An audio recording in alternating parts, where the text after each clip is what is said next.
Hey y'all, I hope everyone is doing really well out there. I hope you're staying safe, and I hope you're not sick with this virus. If you are, or if you have someone close to you who is, my prayers and my thoughts are with you. But yeah, it's crazy times. But this Wednesday, the third part of my series, That Moment in Time, will publish. So that'll be the day before Thanksgiving. And it's a little different than the first two. The subtitle of this one is Something is Really Wrong. It has three predominant themes to it. And I hope it's not confusing. I try to clarify at the beginning of the book why these three themes sort of materialized as I wrote. But the main one is alcoholism. If you've read the first two, you know that my father, who has late stage dementia, is an alcoholic. I always feel like I need to qualify that by saying he wasn't the type that neglected or abused me or mom. He just drank too much, and it got out of hand, and that's the deal. But to this day, I still believe that his drinking, at the very least, accelerated the process that dementia developed within him. But at one time, particularly at the beginning of his symptoms, I believed that it was the only reason that he had dementia. The fact of the matter is, no one knows what causes dementia. And I watched a news story last night where everything that science has said definitely causes dementia may not be true, because they found, the beta amyloid cells that they talk about. They found those in patients after they passed away in their brain, and those patients had great memories and no problems in real life. So they have to figure that one out, I guess. Anyways, I go into that quite a bit. And another thing that kind of came up.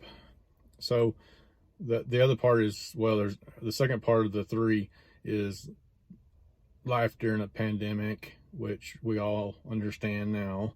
But also having my father in a long-term facility and not being able to see him, and worrying that there would be an outbreak in the facility. Just kind of what we went through and are going through now.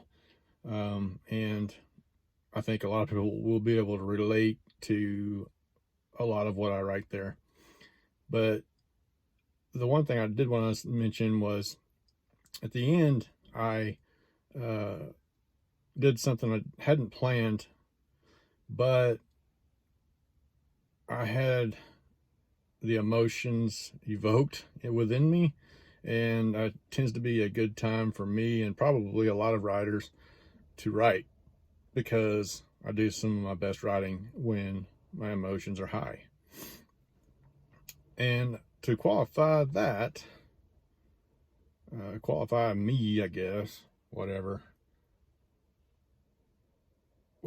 Politics seem to be a big thing right now. Our country is split down the middle.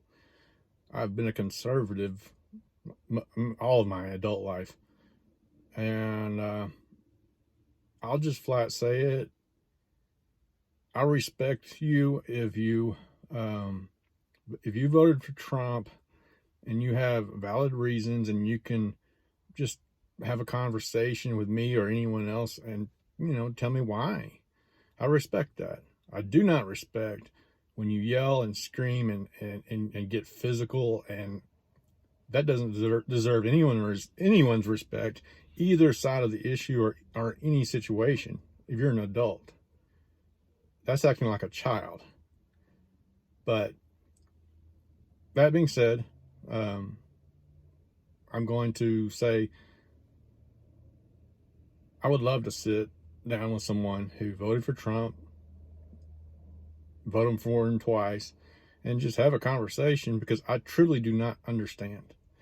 And I'm not trying to disparage anyone, or I don't get it. I really do not get it. But specifically the way that he handled this pandemic, I get the fact that this is unprecedented. For over 100 years, this has not happened. So no one knew how to handle this, but he could have done better, in my opinion, and a lot of people's opinion, and the majority of scientists' opinions. So, I'm sitting in my truck. I didn't even plan this, but there's a mask right there.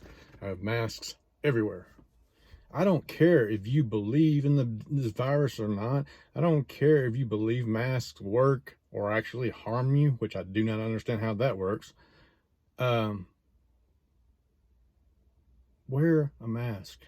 If anything, it says to someone who is scared that they or someone that they care for may get this virus, it says to them, I care about you. Write it on your mask. I don't agree with this, but I'm wearing it because you think so, and I think you're an idiot. I don't care. That's fine. Just wear it. It's easy to do. We put seatbelts on every day. And I'm old enough to remember when they came up with seatbelt laws. I was defiant. I ain't going to wear that because that's not what the law is for. Guess what? 2 tickets later, I wear my seatbelt. And I understand now that it is safer, especially as a professional driver. But, we go to work. Some of us, I've worked jobs where I put hard hats on, safety glasses on, masks on, knee protection. And people will say, well, yeah, that's different. That's the private sector. That's private business. Okay, so we forfeit our rights at work. Also, that seatbelt is governmental. That's not private. Anyways, like I say in my book, I'll stow away my soapbox. I'll be interested to know how people read that section. I was really emotional because a friend had just passed away from coronavirus. And I have 2 family members that are sick. And it's scary. And I was emotional. I think the writing is good in that section. And I kept it in there. I took a beat. I slept on it. And I decided to leave it in, understanding fully that I might make half of my readers really pissed. But you know what? That's what writing's all about. It's freedom, man. When I write, and that's why I write in fiction about my life, because when I put if I wrote my name where Pax's name is, I wouldn't write some of the things that I write. Just by changing the name, I know it's me, but it's not me. It's a whole different person. I'm telling someone else's story, and it liberates me to tell the full story the way I see it anyways, and the way that to some degree some other people see it. So I would love to get some feedback whenever people start to read the book, how they felt about it, particularly that last chapter where I kind of go on a political thing, but to each their own, but let's all take some time today and respect each other. Heaven forbid, let's love each other. And you can show that in so many different ways. And sometimes it means not being a jerk. You don't have to be a jerk just because people disagree with you. Especially then. That's what this country's about. Someone said the other day on the news, and I loved this, that democracy, the way we are right now, when we not the fighting, but the disagreement, that like they say in Silicon Valley, that That's not a bug, that's a feature. That's a feature of democracy, the ability to disagree. But that's why we have elections, fair elections, and that's why we have the freedoms we do. But we forfeit those freedoms when we deny people the ability to have an opinion, and that's a fact. Stay safe out there, care for each other. I'll see you soon.